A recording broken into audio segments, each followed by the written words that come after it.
உண்மையிலேயே திருப்பரங்குன்றம் கோயில் வந்து நிறைய பேருக்கு வந்து அதோடைய பிராச்சீனம் என்ன அப்படின்றது நிறைய பேருக்கு தெரியாது.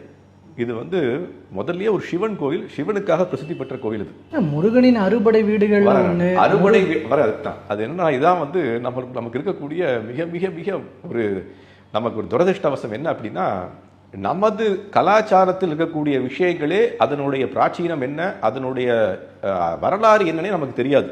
இந்த கோயில் வந்து முதல்ல ஒரு சிவன் கோவில். அந்த மலையே சிவனுடைய வடிவமாக கருதப்பட்டு அதில் பார்த்தீங்கன்னா இன்னைக்கு கூட அந்த கோயிலுக்கு போயிருந்து அந்த ஊருக்கு பக்கத்தில் நான் பிறந்து வளர்ந்தேன். அதனால எனக்கு நிறைய தடவை போயிருக்கேன் அந்த கோயிலுக்கு. ஸோ அந்த கோயிலுக்கு போனீங்க அப்படின்னா அந்த கோயிலையே அந்த மலையவே என்ன பண்ணியிருப்பாங்கன்னா வெவ்வேறு விதமான சிவ ரூபங்களாக வந்து செதுக்கி வச்சிருப்பாங்க. குகைகளாக இருக்கும்.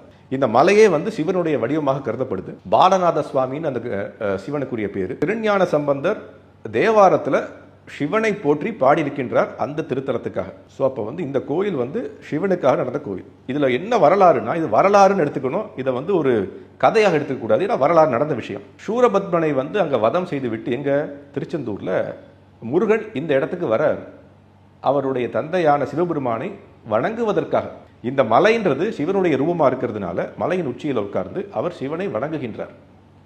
இங்கே அவர் வணங்கி அவர் வந்து அந்த சூரபத்மனை கொன்றதற்கான ஒரு கிஃப்டாக என்ன சொல்வீங்க, அது ஒரு பரிசாக இவர் என்ன பண்றார், இந்திரதேவன் தேவயானி தேவசேனின்னு சொல்லக்கூடிய அந்த தேவயானி என்றவளை அவருக்கு வந்து திருமணமாக கொடுக்கின்றார். இந்த இடத்துல அவங்க 2 பேருக்கும் திருமணம் நடக்கின்றது. இன்னைக்கு அந்த கோயிலுக்கு போனீங்க அப்படின்னா சிவனும் விஷ்ணுவும் 2 பேரும் அந்த திருமணத்திற்கு விட்னஸாக இருப்பாங்க. ஸோ அப்போ என்ன அர்த்தம் அப்படின்னா, அவர் சூரபத்மனை வதம் செய்து விட்டு இந்த இடத்திற்கு வந்து இந்த இடத்துல வந்து பகவான் அவருடைய தந்தையான சிவபெருமானை தியானம் செய்து அந்த தியானத்தின் மூலியமாக அருள் பெற்றதாக இந்த திருத்தலத்துக்கான முக்கியத்துவம். இப்போ நீங்க என்ன சொன்னீங்க, இது அறுபடை வீடுல முதல் வீடு. முதல்ல அறுபடைன்ற வார்த்தையே முதல் தவறான வார்த்தை. அதுக்கு பேர் ஆற்றுப்படை. அது ஏன் ஆற்றுப்படைன்னு வந்தது, இதுதான் சொல்ல வரேன். தமிழை முதல் சொல்லிக் கொடுக்கணும் மக்களுக்கு. தமிழை சொல்லிக் கொடுக்க மனசு வருத்தமா இருக்கு.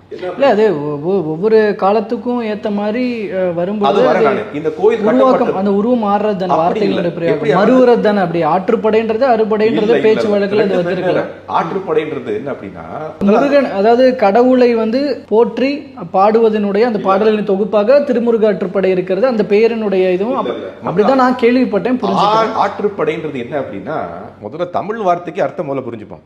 தமிழ் சேனல் நடத்துறோம், நீங்க தமிழ், அதாவது தமிழுக்காக சொல்றேன். என்ன அப்படின்னா ஆற்றுப்படைனா என்ன அர்த்தம், ஆற்று அப்படின்னா பாதை, படை அப்படின்னா அதை ஒரு கைடன்ஸ் என்ன சொல்வீங்க, அதை நெறிமுறைப்படுத்துறது. இப்ப திருமுருகர் ஆற்றுப்படைன்னு என்ன அர்த்தம், முருகரை அடைவதற்கான பாதையை காட்டக்கூடிய ஸ்லோகங்கள் நூல்கள் அர்த்தம். இதே திருமுருகாற்றுப்படைக்கான அந்த ஆற்றுப்படை சொன்னீங்க, அது மட்டும் இல்ல. இப்ப அடுத்து அதுக்கான விளக்கத்தை நான் இப்ப சொன்ன விளக்கத்தை சொன்னவர் ஒரு வரலாற்று பேராசிரியர் தான். நான் அதை தான் இங்க மேற்கொள்